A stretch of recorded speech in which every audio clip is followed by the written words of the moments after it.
2023년 7월 셋째 주 거룩한 주일 예배를 우리 주님이 일러주신 기도를 함께 드리심으로 예배를 시작합니다. 너희는 이렇게 기도하라. 하늘에 계신 우리 아버지여, 이름이 거룩히 여김을 받으시오며 나라의 마옵시며 뜻이 하늘에서 이룬 것 같이 땅에서도 이루어지리이다. 오늘날 우리에게 일용할 양식을 주옵시고 우리가 우리에게 죄 지은 자를 사하여 준 것 같이 우리의 죄를 사하여 주옵시고 우리를 시험에 들게 하지 마옵시고 다만 악에서 구하옵소서. 대개 나라와 권세와 영광이 아버지께 영원히 있사옵나이다. 아멘. 주보에 있는 찬양으로 주님 앞에 나아갑니다. 우리 보좌 앞에 모였네 함께 주를 찬양하며 우리 찬양의 고백으로 주님 앞에 나아갑니다.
교동문 39번 시편 95편 말씀을 한 절씩 교독합니다. 오라 우리가 여호와께 노래하며 우리가 감사함으로 그 앞에 나아가며 여호와는 크신 하나님이시오 땅의 깊은 곳이 그의 손안에 있으며 산 위의 높은 것도 그의 것이로다. 바다도 그의 것이라 그가 만드셨고 육지도 그의 손이 지으셨도다. 오라 우리가 굽혀 경배하며 우리를 지으신 여호와 앞에 무릎을 꿇자. 그는 우리의 하나님이시요 우리는 그가 기르시는 백성이며 그의 손이 돌보시는 양이기 때문이라. 아멘. 자리에 잡석하시겠습니다.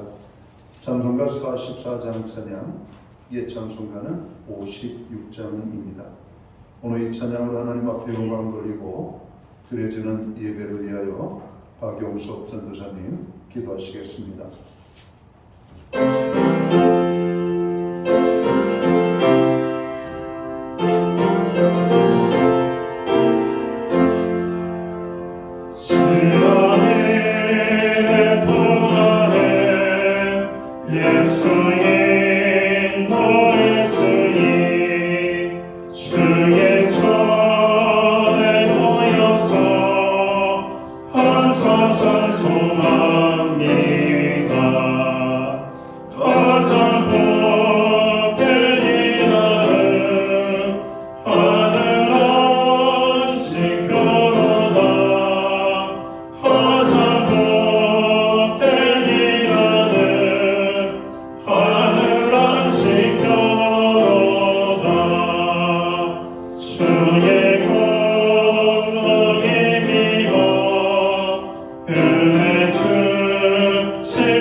다 함께 기도드리겠습니다.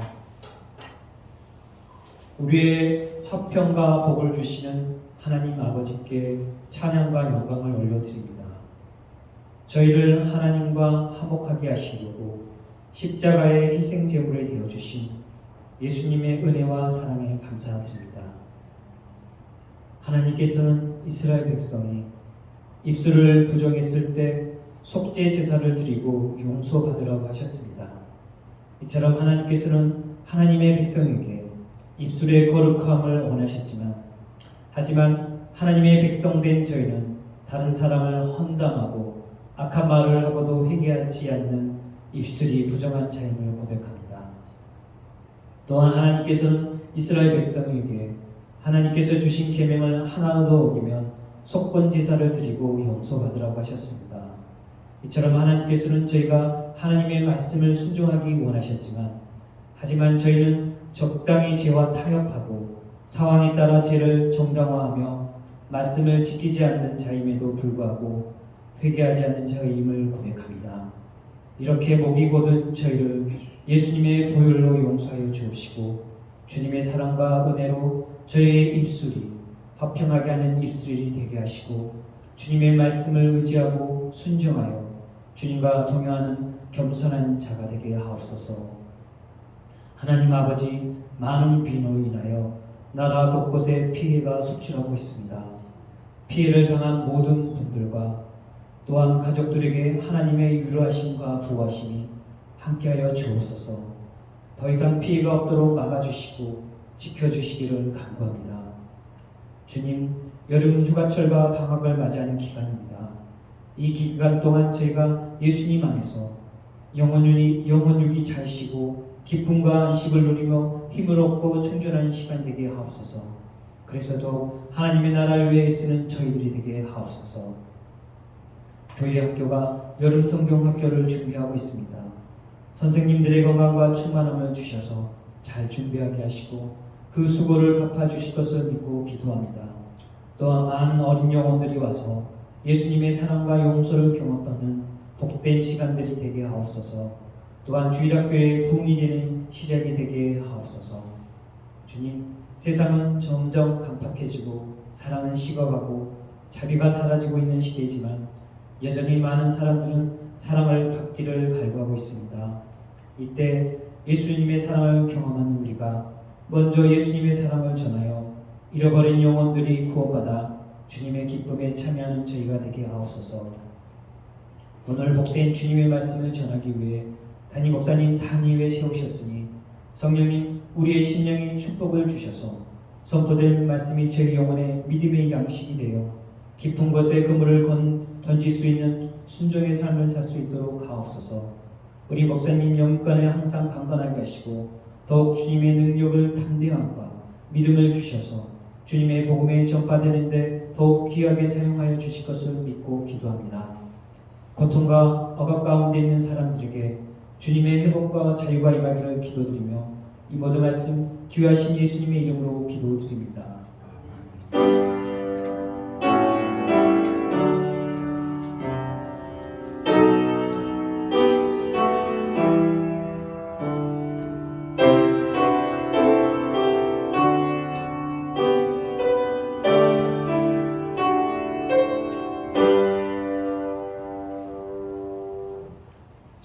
셋째 주 교회와 성도들에게 주시는 하나님의 말씀입니다. 함께 보실 주의 말씀은 신약성경 95면 누가복음 5장 1절 말씀에서 11절까지의 말씀입니다. 찾으신 말씀을 한 절씩 교독하는 방법으로 말씀을 봉독하기 원합니다. 제가 먼저 누가복음 5장 1절 말씀을 봉독을 하겠습니다. 무리가 몰려와서 하나님의 말씀을 들을새 예수는 게네사렛 호숫가에 서서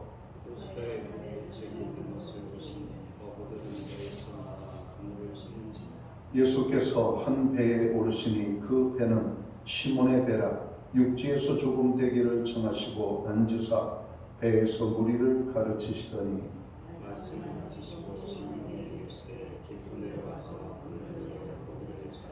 시몬이 대답하여 이르되 선생님 우리들이 밤이 새도록 수고하였으되 잡은 것이 없지만은 말씀에 의지하여 내가 그물을 내리리이다 하고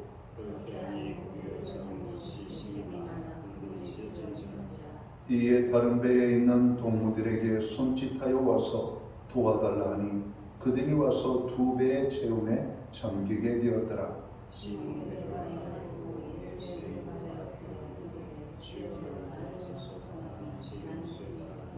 이는 자기 및 자기와 함께 있는 모든 사람이 고기 잡힌 것으로 말미암아 놀라고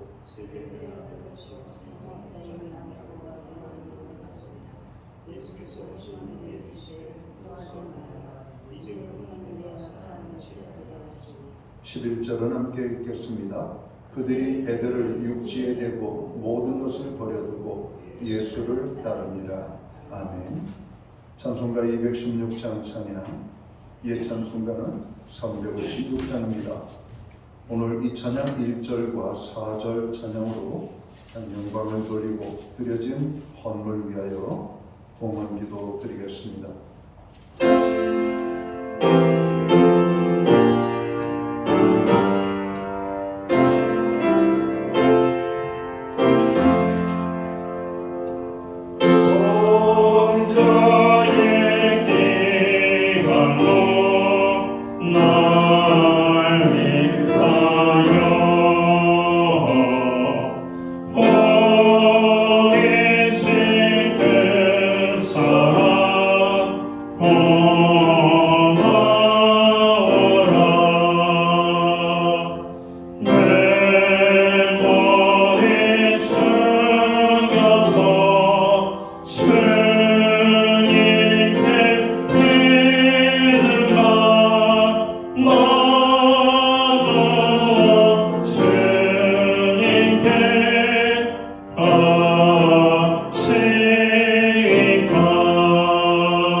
드려진 헌물 위하여 봉헌기도 드리겠습니다.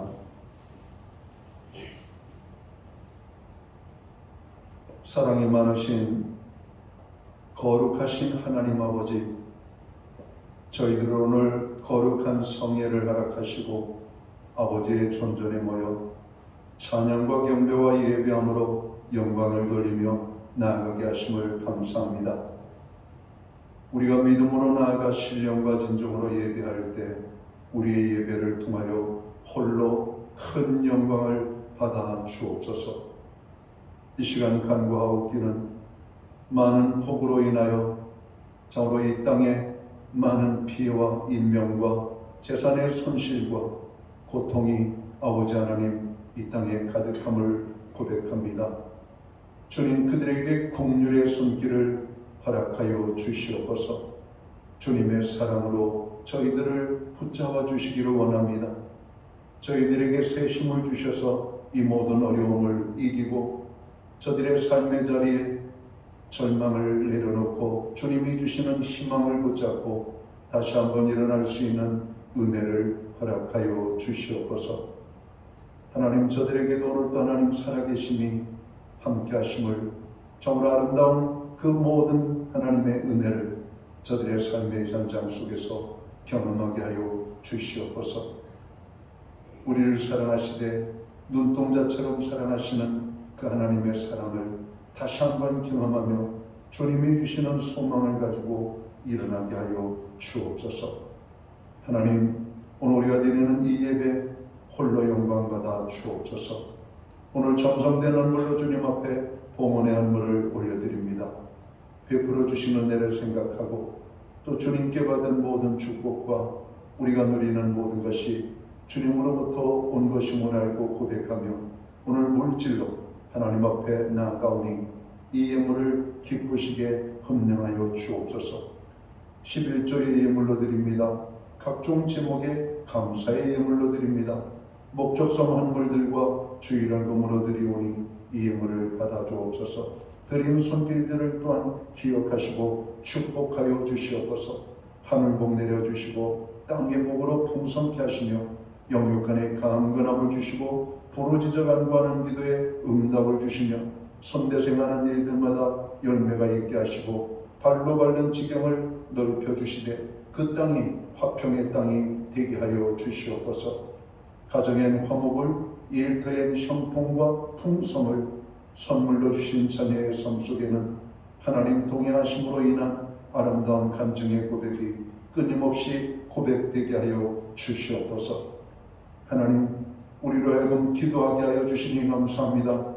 열방을 위한 우리의 모든 부르짖음, 나라와 민족을 위한 기도, 교회와 성도들을 위한 기도, 가정과 자녀들을 위한 기도, 그리고 우리들 지체들 가운데 고통 중에 있는 형제 자매를 위하여 기도하오니 우리의 모든 부르짖음이 하늘 보좌에 상달되어 이루어지게 되기를 소원합니다. 상한 심령을 어루만져 주시옵소서. 상처난 영혼들을 감싸 주시옵소서. 흔들리는 영혼들을 붙잡아 주시옵소서. 약한 자들을 강하게 하여 주시옵고 없는 자들을 있게 하시고 병든 자들을 치료하여 주시옵소서. 무엇보다도 우리의 가정을 믿음의 가정으로 말씀 위에 세워주시니 감사합니다. 여호와를 경외하는 복된 가정이 되게 하시옵고 하나님의 구원의 기쁨이 넘치는 가정이 되게 하여 주시옵소서. 오늘도 구원받지 못한 그 영혼과 이름을 부르며 하나님 앞에 나아갈 때 그 이름이 하나님 나라 생명책에 기록되어지는 놀라운 구원의 역사가 임하게 하여 주시옵소서. 우리로 예배할 수 있는 환경과 믿음으로 드릴 수 있는 은혜를 베풀어 주시니 감사합니다. 이 예물이 사용되는 곳에 주님의 영광이 나타나고 하나님의 나라 확장 외에 사용되어지며 주님의 복음이 땅끝까지 전파되는 일에만 아름답게 사용되게 하여 주시옵소서. 특별히 아버지 연약하여 하나님 앞에 믿음의 아버지 하나님 응답을 못하는 심령들과 정으로 환경적으로 연약하여 하나님 앞에 마음껏 드리지 못하는 연약한 심령들 더 큰 은혜와 축복을 주셔서 하나님 앞에 더 존귀하게 사용되어지고 쓰임받는 복받는 인생들이 되도록 주님 더 많은 복을 허락하여 주시옵소서. 오늘 이 땅에 고통당하는 자들을 기억하시고 저들에게 놀라운 하나님의 은총을 허락하여 주시옵소서. 드린 모든 손길 위에 넘치는 축복으로 함께하여 주셨기를 원하옵고, 이 모든 말씀을 우리 구주 예수 그리스도의 이름 받들어서 감사드리옵고 봉헌 기도 드리옵나이다. 아멘.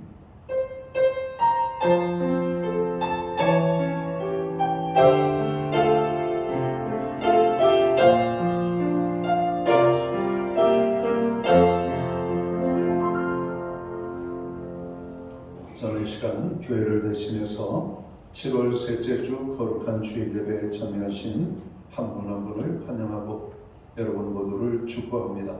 또 가정에서 영상으로 예배를 드리는 모든 분들께 주님의 평안과 또 사랑으로 문안의 인사를 드립니다. 우리 예배에 참여하신 한 분 한 분, 우리 옆에 분들, 앞뒤 분들을 우리가 손을 흔들며 환영의 인사 함께 나누도록 하겠습니다. 반갑습니다. 축복합니다. 오늘도 예배로 인한 기쁨이 우리 모두에게 충만하게 임하게 되기를 간절히 소원합니다. 예배의 회복이 삶의 회복입니다.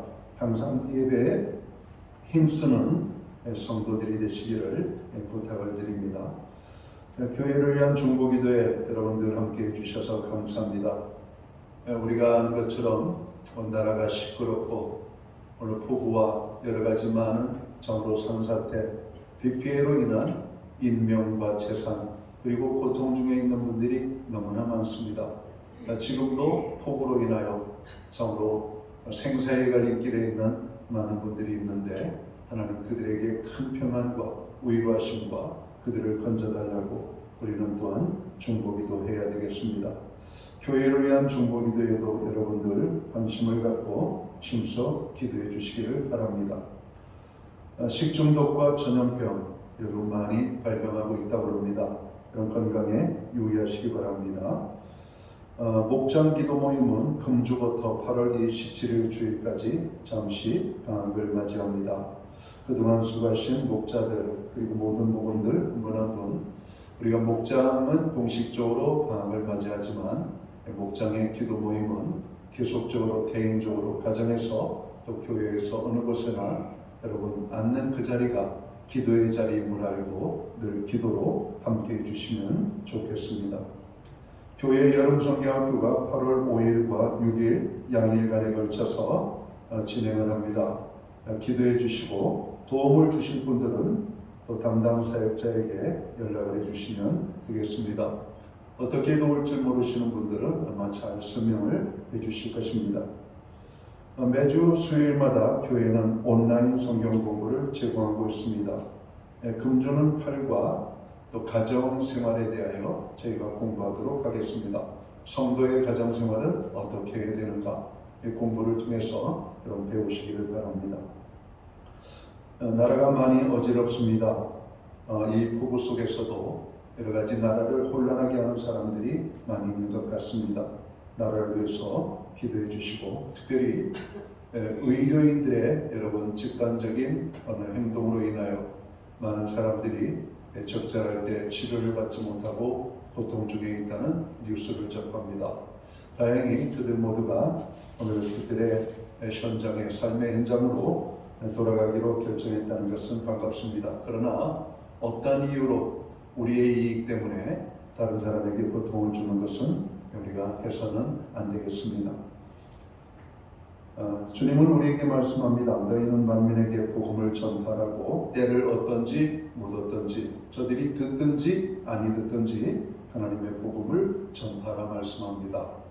오늘 많은 사람들 이방인들처럼 우리가 살고 스쳐 지나가는데 우리가 주님의 사랑의 눈길로 사람들을 바라보면서 하나님의 복음을 만나는 모든 사람들에게 전할 수 있게 되기를 주님의 이름으로 축원합니다. 오늘 우리는 신약성경 누가복음 5장 1절에서 11절까지의 말씀을 봉독을 했습니다. 이 말씀을 중심으로 순종의 삶을 삽시다라는 제목을 가지고 함께 은혜의 말씀을 나누고자 합니다. 우리는 늘 이런저런 여러 가지 많은 일들로 염려하고 걱정을 합니다. 그러나 하나님의 말씀은 우리에게 위로와 평강을 주시는 줄을 믿습니다. 주님은 말씀하십니다. 내니 두려워 말라. 두려워하지 말라. 내가 너와 함께함이니라. 놀라지 말라. 나는 내 하나님이 됨이니라. 아무것도 염려하지 말라고 주님은 말씀하십니다.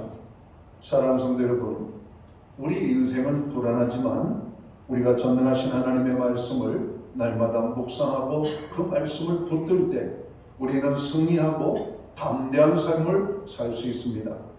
오늘 말씀은 베드로가 물고기를 잡는 장면입니다. 게네사렛 호숫가에서 밤새도록 고기를 잡았는데 한 마리도 못 잡았다라고 성경은 말씀하고 있죠. 게네사렛 호수, 또 다른 말로는 긴네렛이라고 하는 명칭으로 불리죠. 구약에 보면 이 긴네렛이라고 하는 말은 여러분 악기 하프를 나타내는 말입니다. 하프. 그러니까 갈릴리 호수가 하프의 모양처럼 생겼다고 해가지고 긴네렛. 이 긴네렛에서 이 게네사렛이라고 하는 명칭이 나와 있습니다. 성경에 보면 이 게네사렛 호수를 갈릴리 호수 혹은 갈릴리 바다, 또 어떤 때에는 디베리아 호수라고 말하기도 합니다. 그러니까 한 호수를 가지고 지역마다 또 위치마다 사람들은 그 호수의 이름을 달리 부르고 있는 그 장면을 우리가 보게 되는 것이죠. 그리고 복음서를 읽다가 여러 가지 명칭들 호수 이름이 나오면 이것이 예수님께서 활동을 주로 하셨던 갈릴리 호수를 말하는 거구나. 그 호수가 너무 크기 때문에 갈릴리 바다라고 말하는구나. 이렇게 생각을 하시면 좋겠습니다. 베드로가 아침이 되면서 피곤한 몸으로 그물을 정리하고 있는데 마침 예수님께서 베드로의 배를 찾아오셨습니다. 그리고 예수님은 베드로의 배에 오르셨어요. 그리고 배를 좀 육지에서 떼게 하시고 예수님은 군중들을 향해서 말씀을 전하시기 시작합니다. 말씀을 전하신 후에 예수님께서는 베드로에게 누가복음 5장 4절에 보면 베드로야 깊은 데로 가서 그물을 내려 고기를 잡으라고 말씀하십니다. 베드로는 순종하기가 참 어려웠을 겁니다.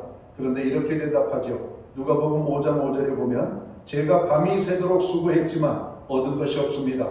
그러나 주님이 말씀하시니 제가 말씀에 의지해서 그물을 내리겠습니다. 그물을 내렸더니 너무 많은 고기가 잡혀서 그물이 찢어질 정도가 되었다라고 성경은 기록합니다. 그래서 친구들을 불러서 함께 고기를 배에 실었는데 너무 많은 고기가 잡혀서 2배를 가득 채우며 배가 물에 잠기게 되었다. 이렇게 성경이 말씀하고 있습니다. 자, 여러분, 우리는 이 본문을 보면서 이런 생각을 해보게 됩니다. 밤새도록 고기를 잡다가 허탕을 쳤습니다. 그런데 누가 와서 한마디 한다고 해서 다시 그물을 내릴 사람이 있겠습니까? 지금 몸은 피곤하고 몸이 천근만근입니다. 적당히 짜증도 났을 겁니다. 여러분, 힘은 들지만 고기를 많이 잡으면 힘이 납니다. 그런데 힘은 들면서 고기를 잡지 못하면 힘도 빠지고 짜증이 나는 것이죠. 바로 베드로의 상태가 지금 그러한 가운데 우리 예수님이 찾아오신 겁니다. 이미 베드로는 그 그물을 다 정리해 가고 있습니다. 내일 또 고기를 잡기 위하여 준비를 한 것이죠. 베드로는 누구입니까? 고기 잡는 전문가입니다. 몇십 년 동안 갈릴리 호수에서 뼈가 굵은 사람입니다. 그런데 예수님은 누구입니까? 목수 요셉의 아들이라고 성경은 말씀하고 있죠. 비전문가인 예수님이 전문가인 베드로에게 그물을 내려라, 깊은 데로 가서 라고 하는 이 말을 여러분 어떻게 받아들일 수가 있었을까요? 참 어려운 일입니다. 여러분, 비전문가의 말을 듣는 전문가를 보신 적 있습니까? 우리나라는 요즘 전문가의 말, 과학적인 말, 그리고 합당하고 타당한 말들과 그냥 카더라라고 하는 말들 가운데 싸움이 있는 그런 어떤 모습을 보게 됩니다. 우리는 여러 번 그런 논쟁 속에서 나라가 어려움을 당했던 것을 보게 되기 때문에 그렇습니다. 그런 것을 보면 베드로가 그물을 내렸다는 것이 참으로 신기한 일입니다. 예수님의 말씀을 듣고 깊은 데로 가서 그물을 내렸다. 그것만이 아닙니다. 베드로는 지금 몹시 지쳐있고 이미 그물이 다 정리되어졌다라고 말씀합니다. 여러분, 다시 그물을 내리면 그물을 정리하는데 또 많은 시간이 필요할 겁니다. 우리는 너무 피곤하면 몸도 움직이기 싫잖아요. 그런데 베드로가 어떻게 그물을 내릴 수가 있었을까? 또 지금 시간은 고기 잡을 시간이 아님을 베드로는 너무나 잘 알고 있습니다. 그리고 지금 이 시간은 깊은 데 고기가 있을 시간이 아닙니다. 이 모든 상황을 종합하면 베드로는 도저히 깊은 데 가서 주님의 말씀처럼 그물을 내릴 수가 없었던 겁니다. 그럼에도 불구하고 오늘 본문은 베드로가 주님의 말씀을 의지해서 깊은 데로 가서 그물을 내렸다라고 말씀합니다. 하나님께서 베드로의 배를 오르실 때부터 이미 베드로를 향한 주님은 예비하신 것들이 있지 않았을까 말씀합니다. 오늘 예배의 자리에 참여한 우리들은 각기 다른 환경 속에 있다가 오늘 거룩한 주일이 되어서 이 자리에 왔습니다. 어떤 분은 의무적으로 오신 분도 있을 겁니다. 어떤 분은 종교적으로 오신 분도 있을 겁니다. 왠지 예배를 안 드리면 찝찝할 것 같아서 오신 분들도 있을 겁니다. 그러나 어떤 분들은 사모하는 마음을 가지고 오신 분도 있을 겁니다. 그러나 여러분들이 어떤 마음을 가지고 오셨던지 오늘 이 시간을 주관하시는 분은 하나님이십니다. 하나님께서 우리를 오라고 하셨을 때에는, 우리를 불러 예배하게 하셨을 때에는 하나님께서 우리를 위한 예배하신 것이 있음을 여러분 믿을 수 있게 되기를 주의 이름으로 축원합니다. 베드로는 밤이 맞도록 고생하며 애썼지만 고기를 한 마리도 잡지 못하고 허탕을 쳤습니다. 그리고 그 배에 예수님이 오르셨던 겁니다. 그리고 예수님은 군중들을 향해서 말씀을 증거하고 난 다음에 베드로에게 말씀을 하셨던 것이죠. 베드로야, 이 배를 움직여 깊은 데로 가서 그물을 내리거라. 여러분, 베드로는 뭔가 여러분 홀린 듯이 주님의 말씀에 따르는 장면을 봅니다.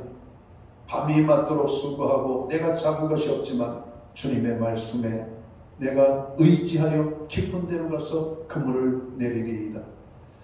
베드로의 마음에 그런 마음을 주신 것은 저는 하나님의 성령이라고 생각합니다. 왜 그럴까요?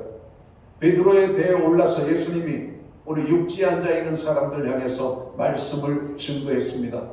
베드로도 귀가 열려있는 사람이죠. 주님이 말씀하실 때 베드로가 주님의 그 말씀을 듣지 않았겠습니까? 이런 믿음은 어디에서 옵니까? 믿음은 들음에서 오는 겁니다. 무슨 것을? 라디오 뉴스나 드라마를 보는 게 아닙니다. 예수님의 말씀을 들을 때, 그리스도의 말씀을 들을 때 믿음이 생기는 겁니다.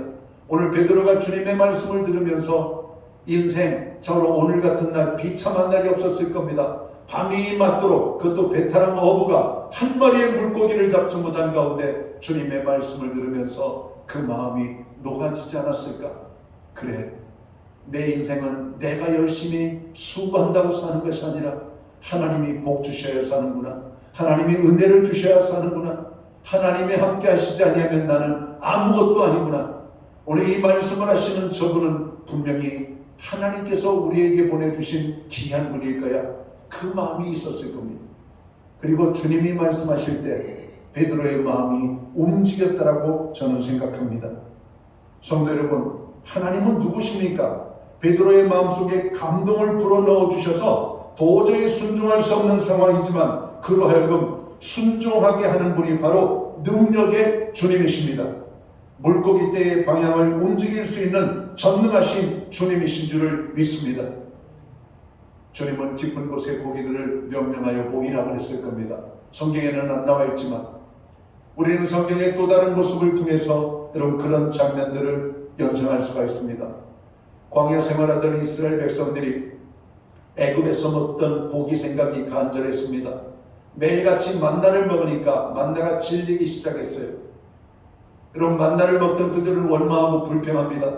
우리들이 애굽을 떠나지 않고 애굽에 있었으면 고기도 먹었을 텐데 하나님께서 그 백성들의 원망을 들으시고 어떻게 하십니까? 메추라기 떼를 여러분 광야로 여러분 몰아가셨어요.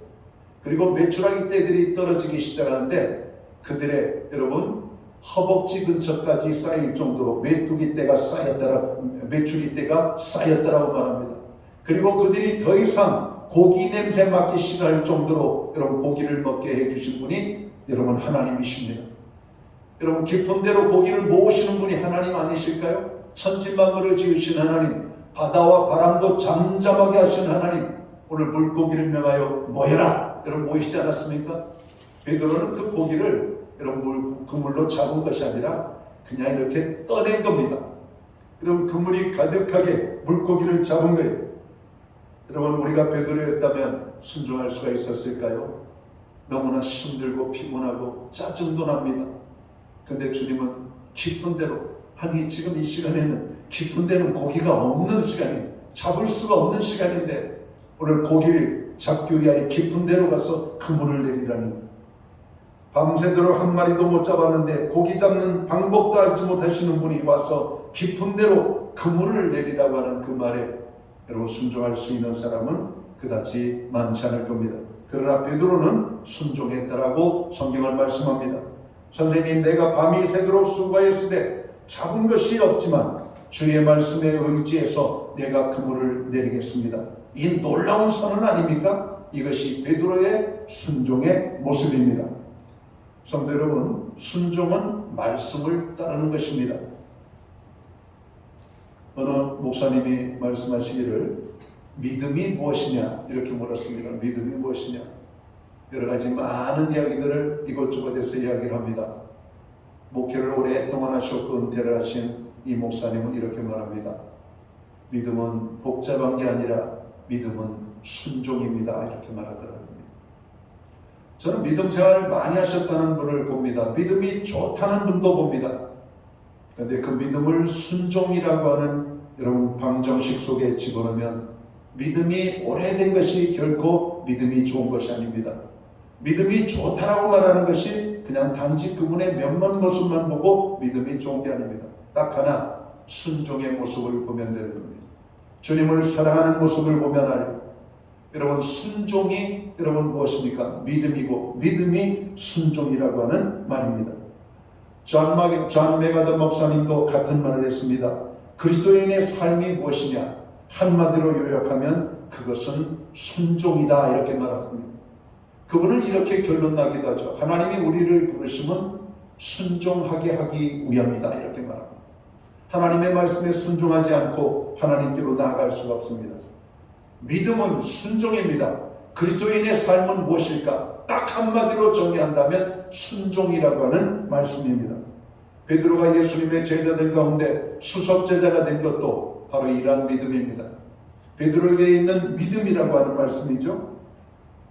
성도 여러분, 순종은 말씀을 따르는 것입니다. 내 지식이나 경험을 의지하지 않고 하나님의 말씀을 의지하여 따르는 것입니다. 사람들은 보통 자기 경험을 의지합니다. 자기의 배경이나 지식, 이성을 의지할 때가 많습니다. 그러나 베드로는 어부인 자기 경험이 아니라 하나님의 말씀을 의지했다라고 말씀합니다. 주의 말씀에 의지해서 내가 그물을 내립니다. 이게 순종입니다. 신앙생활 하면서 기적을 경험하기 원하십니까? 하나님의 은혜와 축복을 누리시기 원하십니까? 순종의 삶을 사시기 바랍니다. 순종이 없으면 기적을 경험할 수 없습니다. 변화된 삶을 살아갈 수가 없습니다. 예수를 믿었는데 왜 내 삶에 변화가 없을까? 순종하지 않기 때문입니다. 물이 변하여 포도주가 되는 요한복음 2장의 말씀을 봅니다. 여러분, 종들은 압니다. 예수님이 하신 말씀이 무엇인지. 맹물을 떠다가 돌 항아리에 채우라는 겁니다. 그리고 그 물을 떠서 연회장에게 갖다 주라는 겁니다. 큰일 날 일입니다. 맹물을 갖다 부었고 맹물을 퍼서 연회장에게 갖다 주다니요. 그러나 이미 그 전에 주님을 향해서 예수님의 어머님께서 하신 말씀이 있습니다. 너희들은 저가 무엇을 시키든지 그대로 순종하도록 해라. 제자 종들은 주님의 말씀에 순종해서 맹물을 퍼다 부은 돌항아리에 그 물을 떠다가 연회장에게 주었습니다. 연회장이 그 술을 맛봤습니다. 지금까지 나온 거는 여러분 포도주가 아니라고 말합니다. 세상에 이렇게 좋은 것을 이렇게 늦게 내놓는 집은 보지 못하였더라고 오늘 그 물이 변하여 포도주가 된 것을 여러분 축복하는 장면을 보게 됩니다. 말씀에 순종했더니 변화가 일어났던 것입니다. 우리가 순종의 삶을 살려면 내 이성이나 지식이나 경험을 내려놓지 않으면 안 됩니다. 순종은 주님의 말씀에 믿음으로 따르는 것입니다. 우리 주님은 순종하는 사람을 살아가시는 줄을 믿습니다. 구약성경 사무엘상 15장 22절에 보면 하나님은 제사보다도 하나님의 말씀을 청종하는 것을 좋아하신다고 말씀합니다. 수양의 기름보다도 많은 제물의 제사보다도 순종하는 것을 더 기뻐하신다라고 주님이 말씀하십니다. 오늘 우리 하나님께서 다윗을 기뻐하셨던 이유가 뭘까? 내가 이 세 아들 다윗을 만나니 내 마음에 합하도다. 여러분, 다윗은 순종의 사람이었던 겁니다. 골리앗을 향하여 물맷돌을 가지고 달려나갈 수 있었던 것도 하나님이 그에게 주신 감동에 대한 순종이었던 것을 우리가 보게 됩니다. 다윗은 하나님 앞에 순종의 사람이었습니다. 죄에 대해서 지적하면 그는 다른 말 하나도 하지 않고 무릎 꿇고 죄를 회개하며 통회했습니다. 하나님이 기뻐하시는 것이라면 아무리 힘들고 어려운 것이라 할지라도 다윗은 그대로 따랐다라고 하는 말씀입니다. 사울은 다윗을 죽이려고 계속해서 다윗을 괴롭혔지만 다윗의 마음에는 하나님께서 기름 부어 세운 하나님의 총을 자기의 손으로 해할 수 없음을 고백하면서 사울을 끝끝내 죽일 수 있는 여러 번의 기회를 가졌음에도 불구하고 그에게 칼을 대지 않았다라고 성경은 말씀합니다. 하나님이 이러한 다윗을 기뻐했던 것입니다. 사랑하는 성도 여러분, 신앙생활에 경륜을 자랑하지 마십시오. 여러분의 믿음을 함부로 자랑하지 마십시오. 우리가 우리의 믿음을 말하기에 앞서서 나는 과연 하나님의 말씀에 얼마나 순종하는 삶을 살고 있는가를 한번 생각해 볼 수 있게 되기를 주님의 이름으로 축원합니다. 베드로가 도저히 불가능한 상황에서 순종할 때 예수님께서 얼마나 기뻐하셨을까요? 여러분, 베드로의 순종을 보기에 앞서서 우리는 예수님의 어머니 마리아의 순종을 여러분 볼 수가 있습니다. 처녀의 몸이죠. 천사가 나타나서 너에게 생명의 잉태가 있을 것이라고 하나님이 말씀하십니다. 나는 남자를 알지 못하는데 어떻게 내가 임신을 할 수가 있겠습니까? 하나님의 능력이면 능치무dam이 없느니라. 오늘 그 말씀을 들었던 마리아는 주의 말씀이 이 계집종의 삶 속에 이루어지기를 원하나이다. 그는 그 말씀을 순종할 때 그는 천의 몸으로 잉태하여 우리의 구세주가 되시는 예수 그리스도의 어머니가 될 수가 있었던 것을 보게 됩니다. 순종할 때 놀라운 역사가 나타납니다. 순종하면 삶의 변화가 나타납니다. 순종하면 기적을 경험하게 되는 겁니다. 순종할 때 주님께서는 복을 주신다라고 말씀합니다. 오늘 베드로에게 순종할 때 복을 주셨습니다. 만선의 기쁨을 주셨습니다. 베드로는 자기 생에 고기잡이 수십 년 만에 이런 일은 처음 경험했을 겁니다. 이렇게 많은 고기를 잡아본 경험이 없습니다. 아마 베드로는 이 순간을 영원히 잊을 수가 없을 것입니다. 여러분의 인생에 영원히 잊을 수 없는 순간이 있으십니까? 그 순간은 어떤 순간이십니까? 오늘 베드로에게 오늘 갈릴리 호수에서 주님의 말씀에 순종하여 두 배가 잠기도록 가득 고기를 잡아본 경험은 단 한 번도 없었던 경험입니다. 베드로는 이 사건 속에서 자기 자신의 연약함을 보기 시작하죠. 그는 이렇게 고백합니다. 베드로는 처음에 예수님을 선생님이라고 불렀습니다. 그러나 나중에 베드로는 주여 나를 떠나소서 나는 죄인이로소이다. 예수님을 구주로 하나님의 아들로 메시아로 고백합니다. 그는 바로 게네사렛 호숫가에서 하나님을 만나는 놀라운 경험을 하게 된 것입니다. 베드로는 아침 햇살 가운데 하나님을 만나는 기적을 체험합니다. 그것만이 아닙니다. 자신이 죄인임을 고백합니다. 아니, 뜬금없이 고기를 많이 잡은 것과 자기가 죄인임을 고백하는 것이 무슨 연관이 있단 말인가? 여러분, 오늘 예배 자리에 올 때 나는 죄인입니다라고 하는 고백을 하고 오신 분들은 그렇게 많지 않을 겁니다. 그러나 말씀을 들으면서 우리의 심령 속에 하나님의 말씀이 감동으로 파도처럼 밀려올 때 우리의 죄가 보이기 시작하는 겁니다. 주님, 나는 죄인입니다. 저는 신앙생활하면서 십자가의 설교를 듣는 가운데 그날 목사님이 어떤 메시지를 했는지는 정확하게 생각나질 않아요. 십자가에 죽으신 예수님, 우리의 죄 가운데 달려 죽으신 주님, 거기까지만 듣고 제가 죄인임을 고백하고 엉엉 울었던 생각이 납니다. 다른 사람들은 기뻐서 아멘 아멘 하고 화답도 하는데 저는 두 눈에서 눈물이 흐르며 주님 나는 죄인입니다 고백하는 이 죄인의 고백을 끊임없이 예배가 끝났음에도 불구하고 일어나지 못하고 여러분 나는 죄인입니다 고백했던 그런 경험이 있습니다. 저는 죄인이라고 하는 이 고백을 할 때 얼마나 큰 은혜가 임하는지 모르고 하나님의 의로의 손길이 함께하는 것을 경험하고 하나님이 나를 안아주시는 경험들을 하고 하나님이 담대하게 나에게 새심을 주시는 은혜들을 경험합니다. 여러분도 오늘 말씀을 듣는 가운데 내가 죄인입니다. 나는 죄인입니다. 나는 죄인입니다라고 하는 하나님의 그 감동이 임하게 되기를 주의 이름으로 축원합니다. 여러분 제일 큰 축복은 자신이 하나님 앞에 죄인인 사실을 깨닫고 죄인이라고 하는 사실을 고백하는 것입니다. 나는 죄인입니다. 오늘 베드로는 주님 앞에 그렇게 말합니다. 저를 떠나소서 이렇게 말합니다. 절대자이신 하나님 앞에 서니까 자신의 모습이 너무나 누추하고 부끄러울 수밖에 없었습니다. 주여 저는 죄인입니다. 오늘 여러분에게도 이 고백이 발견되어지기를 주님의 이름으로 축원합니다. 주님 나는 죄인입니다. 나는 주님의 은혜가 필요하고 나는 예배드려야 할 때 죄인이요 주님의 보혈로 제가 용서받아야 될 죄인입니다.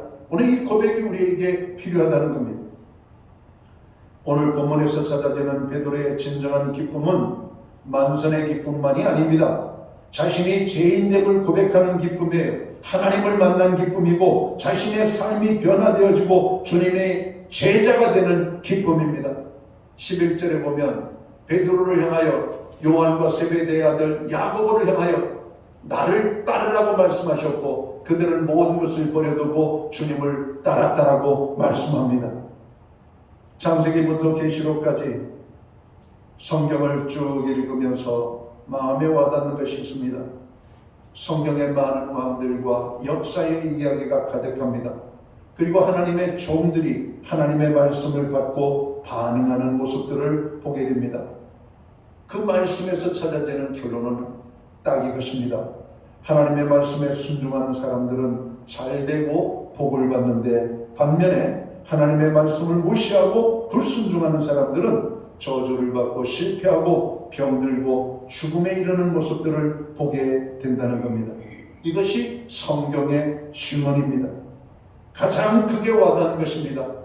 순종자 복을 받고 불순종자 하나님의 심판과 저주가 있다는 겁니다.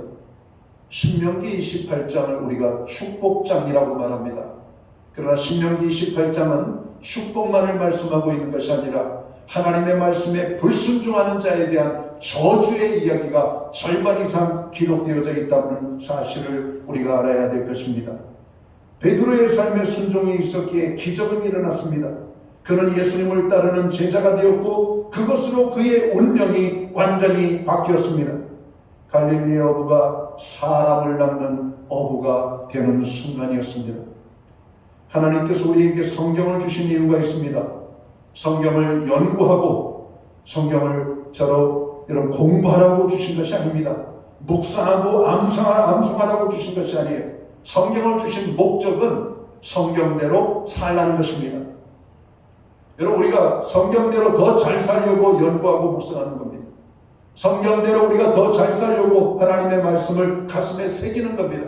그런데 말씀대로 사는 것은 없고 암송만 있고 묵상만 있다면 그것은 지식에 지나지 않는 것입니다. 사랑하는 성도 여러분, 우리는 주님의 음성을 들어야 합니다. 하나님의 말씀대로 살면 하나님이 역사하신다는 것입니다. 베드로가 주님의 음성을 듣고 그물을 내리자마자 고기가 잡혔습니다.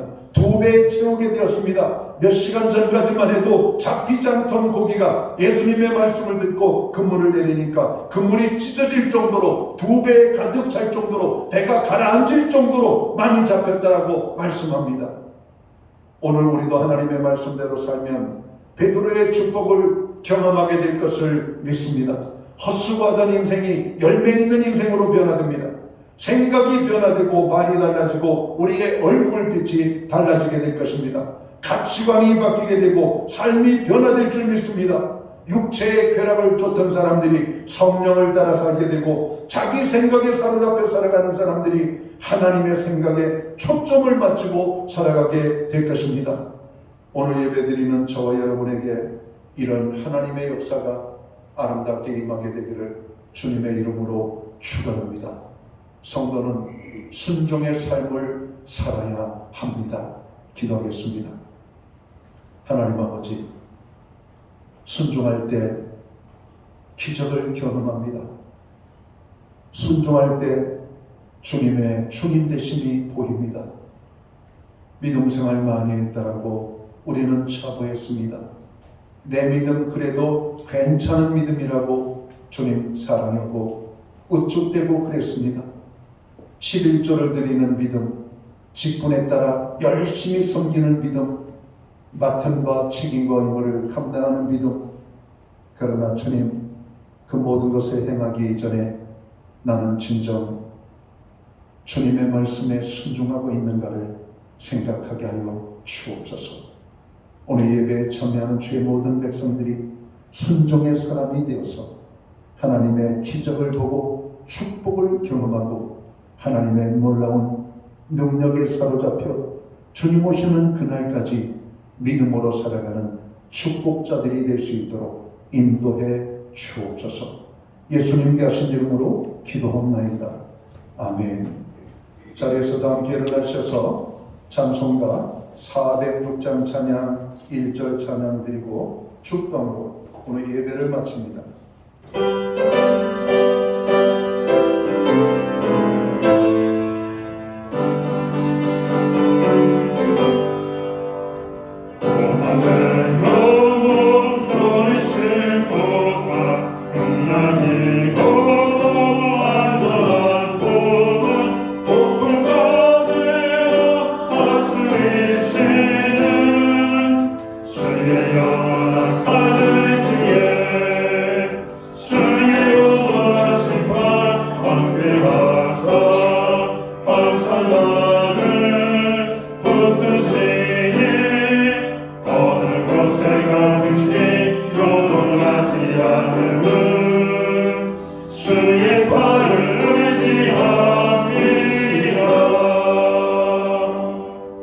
기도드리겠습니다. 이제는 교회의 머리가 되시는 우리 구주 예수 그리스도의 크신 은혜와 우리 하나님 아버지의 무한하신 사랑하심과 성령님의 감화 감동 교통하시며 늘 함께하여 주시는 역사가 마지막 때를 살아가는 주의 백성들 말씀에 순종하는 삶을 살기 원하는 오늘 예배의 자리에 참여한 하나님의 사람들 머리 위에 세우신 교회 가운데 이제로부터 영원토록 함께하여 주시옵기를 예수님의 이름으로 간절히 축원하옵나이다. 아멘.